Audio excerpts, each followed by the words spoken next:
چمری دەچی باپیری من شێخ عەبدولکەریم دەیتوانی بێ شەرعێکی بکات لە ماری خۆشی ئاگای لێ بوو. یەک لە دەروێشەکانی لە مەموندا ناوی دەرێش قادر بوو، بە مبالغەوە نارێم من ڕکم لە درۆ مبالغەی دەبتەوە. ناوی دەرێش قادر بوو، دوو دەروێش لە مەموندان بوون، دەرێش خەدر و دەرێش قادر.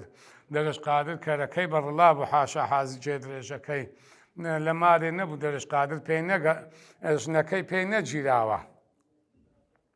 دەرێش قادر هاتەوە گوتی ژنەکەی ئەتوو کەرەکەت نەگرتەوە، جێ درێژەکەت نەگرتەوە، زۆر بێویستداین لە ژنەکەیدا. سبەی نێگوتی هاتەکەن دەرێش خەدری گوتی بچینە خزمەت شێخ عەبدولکەریمی.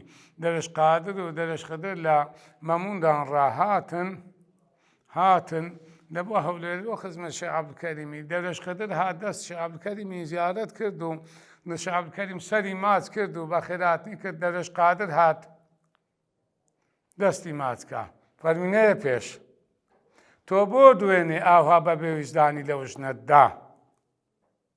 ئەو ژنەی تو چ گوناحی هەبوو؟ ئەو ژنەی تو چ گوناحی هەبوو؟